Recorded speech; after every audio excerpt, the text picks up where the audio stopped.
They got to learn how to take no, because I'm not changed my mind. I'm not hurting readiness. We need a strong military, and I think doing what I'm doing is going to make us even stronger. Well, I love it. And to remind everybody, you object to the Pentagon's promotion of abortion and facilitating abortions all over the country. We can put up their new, potentially illegal policy. You're very critical of this. This is an end around after Roe v. Wade was overturned. They're playing all kinds of games here. You have any indication that you might be making headway, or they're poised to revamp this or compromise? I'm getting a lot of emails, text messages. People are sending things in. Coach, stay with what you're doing. You know, people, Greg, this is a very controversial topic. And people across the country, especially my state in Alabama, need to have their voice heard. And that's the reason that we were elected. We need to be able to vote on this. What's up, everybody? Major Retired Richard Ojeda here. And Tommy Tuberville doesn't trust our troops to make decisions about their health care, but he expects them to lay their lives on the line without question. Tuberville has come under fire for holding up military promotions over his opinion on abortion. But that's the direction this country is going. They've made everything else woke, from their education to the FBI to the CIA. Now they're trying to get the military, and we're going to fight back against this. We've got to hold on for another year. I don't know whether we can do it or not, but in terms of wokeness in the military, but I single-handedly am going to fight this by not letting admirals and generals be able to be promoted. They can stay in the same position they got, but it seemed like they don't want to do that. Tuberville stated recently that the U.S. military is not an equal opportunity employer, and nothing could be further from the truth.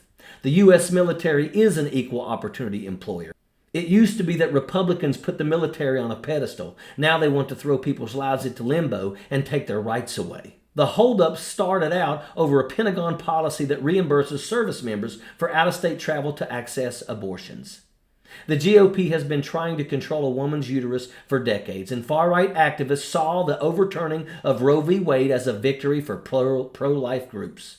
Now we have this moron affecting people's lives over his belief system, and he doesn't appear to be backing off. He's getting a ton of invites to appear on extremist talk shows. It's dumbfounding that he would negatively affect the main group of people that the Republicans claim to love so much, the troops. Tuberville never served in the military either. This moron doesn't know the first thing about issues that affect the military. If he did, he could have picked up a rifle and joined to protect his country. Tommy Tuberville didn't have to join the military because he's fortunate and got to go to college on daddy's dime. Tuberville has a degree in physical education and was a football coach prior to being elected to Congress. What he's leaving out in his moronic rants is that the military is like any other business, in that positions become available when soldiers retire or go to a different job. Tuberville is holding up over 300 promotions with his shenanigans. When General David Berger stepped down as Marine Corps Commandant earlier this year, there was no one to take his place. This was the first time that has happened since 1910. Assistant Commandant Eric Smith will have to perform the duties of the number 1 and number 2 Marines simultaneously, without a set person to whom he can delegate tasks.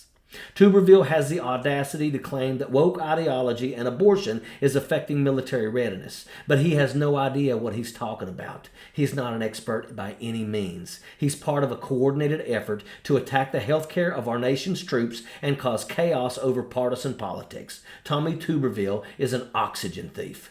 He's out of touch with reality. Tommy Tuberville couldn't last a day in the boots of the soldiers whose lives he's holding in limbo. He's a spineless little worm, and that is an absolute fact. Sappers clear the way, airborne all the way.